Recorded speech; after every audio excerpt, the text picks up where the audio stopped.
আব্বা, ও আব্বা, তুমি কি মরার আগে ভূত হয়ে গিয়েছো নাকি? তোমার কি হয়েছে গো? আমার ফোন কিনে দিতে হবে বলে তুমি কি ধাতি মেরে শুয়ে রয়েছো নাকি? না রে বাপ, আমার গরম লেগেছে। তোমার তো গরমই লেগে যায়। আব্বা, তুমি কি ফোন কিনে দেওয়ার ভয়তে নাটক শুরু করেছো? এই ও আল্লাহ, এ কি উদারে জন্ম দিয়েছি আমি। এই জায়গাটাই অসুস্থ, ও ফোন ফোন করে মরে যাচ্ছে। দেখতে পাচ্ছিস না আমি মরে যাচ্ছি? আব্বা, সেই ছোটবেলাতেই তো দেখে আসছি তোমার বিয়ার আম লেগেই আছে, তা তুমি তো মরছো না। আব্বা শোনো, মরার আগে আমার ফোনটা একটু দিয়ে মরো।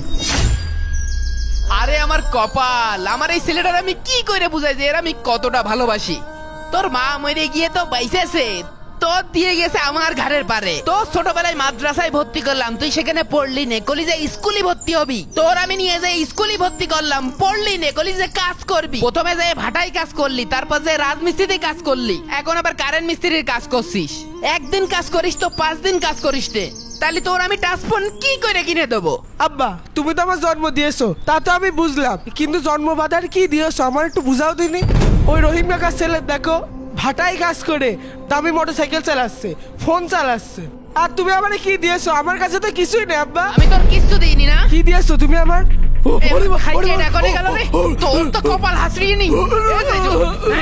ওরে আল্লাহ গো, ওরে আল্লাহ, ওরে তুই মরতে পারিস না।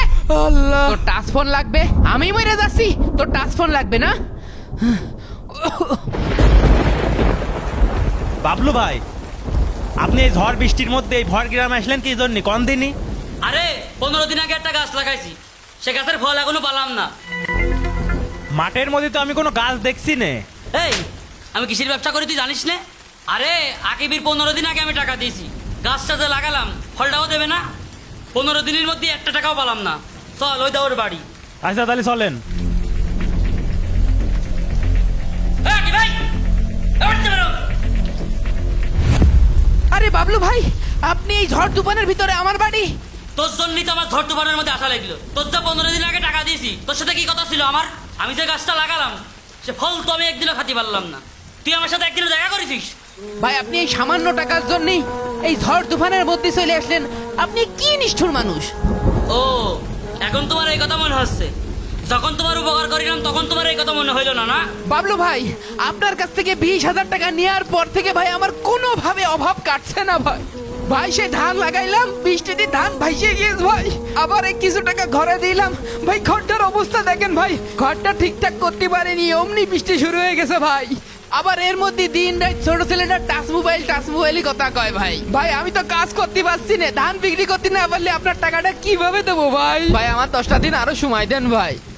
ওইসব তাল বাহানার কথা তো ভাই আমার শোনায় লাভ নেই। আছে, আমি গাছ লাগাইছি, ফল খাবো, এটাই আমার ব্যবসা।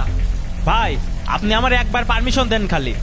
আমি ওর ঘর ভাঙচুর করে মালপাতি যা আছে সব নিয়ে চলে আসছি, তাহলেই তো আপনার টাকা শোধ হয়ে যাচ্ছে। ও তাই করা উচিত। যা। জি ভাই, যাবো। ভাই ভাই আপনার পায়ে ধরি ভাই, ভাই এমন কিছু করেন না ভাই। ভাই আমার একটা মাত্র ঘর ভাই, ভাই আপনি আর 10টা দিন সময় দেন ভাই। তোরা 10টা দিন সময় দিতে পারবো না। এই ঝড় তুফানের মধ্যে আমার যখন আশা লাগলো, তুই আজ বিকেল 5টার মধ্যে আমার টাকা দিবি, নাই তোর অবস্থা খারাপ আছে। এই চল।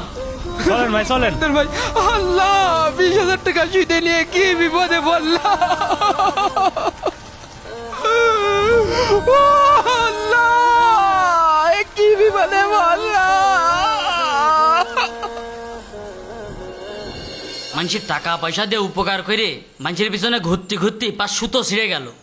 নেওয়ার সময় নেবে, দেওয়ার সময় আর কারোর মনে থাকে না। বাবলু ভাই আসসালামু আলাইকুম। ওয়ালাইকুম আসসালাম। কেমন আছেন? তোরা কি ভালো থাকতে দিয়েছিস? কে ভাই, আমরা আবার কি করলাম?